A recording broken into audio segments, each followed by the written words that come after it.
Welcome to Swaraj news. రైతు రుణమాఫీలో నిబంధనలు వద్దు. ఎంపీ ఈటెల ముందుగా చెప్పినట్లు ఇయ్యాలే. రుణమాఫీపై స్పందించిన ఈటెల రాజేందర్ కుక్కదాడిలో చనిపోయిన విహాన్ కుటుంబానికి పరామర్శ. ఎన్నికలకు ముందు అన్కండిషనల్ గా 2 లక్షల రుణమాఫీ చేస్తానని చెప్పారు. అలానే చేయాలి తప్ప అనేక రకాల నిబంధనలు పెట్టి అందరినీ ఎకరగొట్టే ప్రయత్నం చేయొద్దని మల్కాజ్గిరి ఎంపీ ఈటెల రాజేందర్ వ్యాఖ్యానించారు. కుక్కదాడిలో చనిపోయిన విహాన్ కుటుంబాన్ని పరామర్శించిన ఆయన జవహర్ నగర్ లోని పలు ప్రాంతాలను ఈ సందర్భంగా ఎంపీ ఈటెల రాజేందర్ మాట్లాడుతూ రాష్ట్రంలో పిచ్చికుక్కలు ప్రజలపై దాడులకు దిగుతున్నాయని వాటిని నియంత్రించాల్సిన బాధ్యత ప్రభుత్వంపై ఉందని, కుక్కదాడిలో బాలుడు చనిపోవడం కలిచివేసిందని అన్నారు.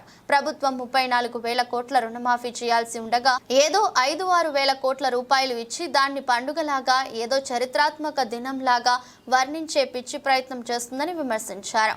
భారతదేశంలో రుణాలు ఎగవేతకు గురైన రైతులు ఎక్కడున్నారంటే తెలంగాణలో ఉన్నారు అనే అపకీర్తి గత ప్రభుత్వం తెచ్చిపెట్టింది. ఇవాళున్నటువంటి ప్రభుత్వం భేషజాలకు పోకుండా అన్కండిషనల్ గా రైతాంగానికి చెప్పిన విధంగా రుణమాఫీ చేసి రైతులను రుణ విముక్తులను చేయాలని డిమాండ్ చేశారు.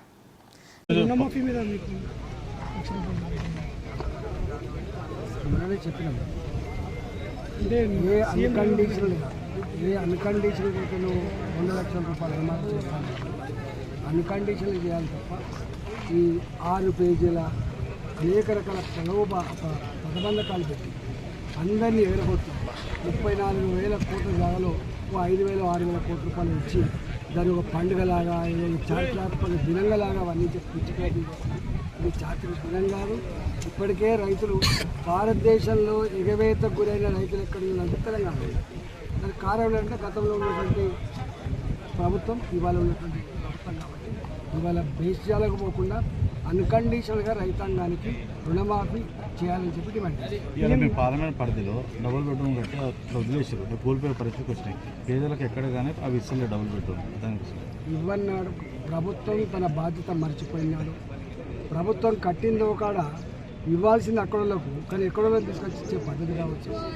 ప్రభుత్వం తన బాధ్యత మర్చిపోతే ప్రజలే వాళ్ళంతా వాళ్ళు ఏం చేయాలో చూస్తారు.